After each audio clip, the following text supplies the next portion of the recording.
guys! Welcome back to my vlog. Sa vlog na ito, isasama ko kayo sa isang araw ng buhay ko bilang isang tourism graduate na napadpad at naging kindergarten teacher dito sa Thailand. So if you're curious kung ano ang daily life ng isang teacher dito sa Thailand, lalo na coming from a different field, this vlog is for you. Ayan na nga ang solid proof na kahit todo effort ka sa pagbe-video guys para sa vlog, may sarili talagang trip ang camera. Akala mo okay na ang gulo, pero akala mo perfect shot na, pero pag pinapanood mo, wala pala ang mukha mo. Tingnan nyo guys, ito talaga ang totoong buhay na isang kindergarten teacher. Kahit umagang-umaga pa lang, sinusubok na talaga ako ng pasensya natin dito. Kahit warm up pa lang yan, kailangan ko talagang isa-isahin at tutukan kasi kahit isang iglap ka lang mawala sa paningin, siguradong may rambulan na sa likod, parang hindi warm up, trial by fire agad guys. At buti na lang talaga guys, gulay ang ulam natin ngayon pang palakas ng energy mamaya kasi para sa laro, siguradong mapapalaban na naman tayo nito guys, hindi lang mga batang kailangan ng lakas. Kasi rin naman tayo ng teacher, recharge muna ngayon guys kasi mamaya takbuhan, sigawan, at kung ano-ano pa. Kaya pagkatapos namin kumain guys, ayan balik bata na naman tayo sa 163 dahil hanggang ngayon absent pa rin ang kanilang Thai advisor. So sa teacher nyo, multi-role na naman, advisor, referee, taga-awat at minsan taga-ayos ng drama. Pero buti na lang talaga kahit papaano na-manage ko na ang section na to guys.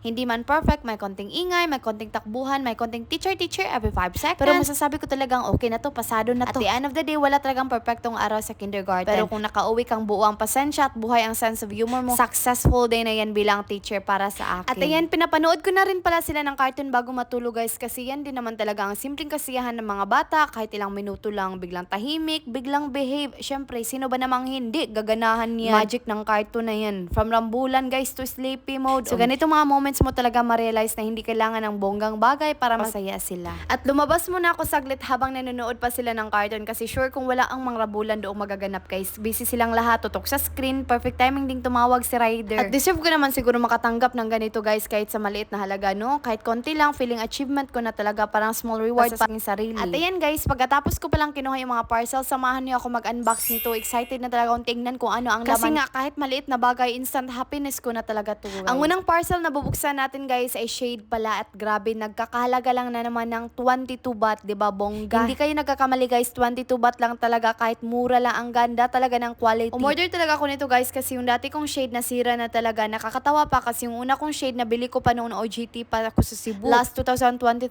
guys or 2000, oh yes, for 60 pesos lang, from 60 pesos 22 baht. Lahat ng gamit guys may kwento at minsan mas mura pa pero sulit na. At ang ikalawang parcel natin guys na bubuksan ay shade pa rin. Of course guys, dalawa talaga ang in-order ko pero mura lang naman yan guys. At ikatlong parcel, nag-order ako ng tops for 55 baht at ang mura lang talaga guys, pero grabe, parang mall quality na, stretchable pa at ang lamig ng tela. Super comfy, perfect sa Thailand weather guys, talagang super worth it kahit sa presyo, sulit na sulit. At ang next parcel naman natin guys ay denim skirt at first time ko palang mag-order ng ganito kasi hindi talaga ako sana guys, baka hindi mabagay sa akin, pero dahil mura na nga siya for 99 ayan, baht, ginagrab ko na talaga agad. Grabe, nalagpasan talaga ang expectation ko dito guys. Ang ganda ng tela, stretchable pa, comfy at stylish. Kung i-rate ko siya, 10 over 10 talaga. At umorder rin pala ako ng pampasok guys, importante talaga to kasi yung lagi nyo nakikita na white sandal ko may sira na, tapos goma pala siya, kaya ayun, kailangan ng bago. Gusto ko ng ganito guys kasi mura lang at masusuot mo kahit saan, palengke, school, gala, kahit saan. Practical na talaga ako dito guys, komportable at budget friendly, talagang swak sa everyday life ng teacher. And for only 39 baht lang talaga guys, mura na talaga pero ganda ng quality. At dalawa pa lang in-order ko guys, syempre investment naman to kasi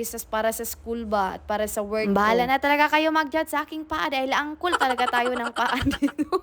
At fast forward, pagtungtong ng 2:30, ayan guys, simulan na tayo sa labanan ng laro. Handa na energy, handa na mga bata. Syempre guys, bagong gising yan. At syempre, handa na rin si teacher na ma-overwhelm sa saya at ingay. Ayan yung sinasabi ko sa inyo. Tingnan nyo. Nag-uul pa taon ko din ha, kay basig mabilwa ang bata nga gamay.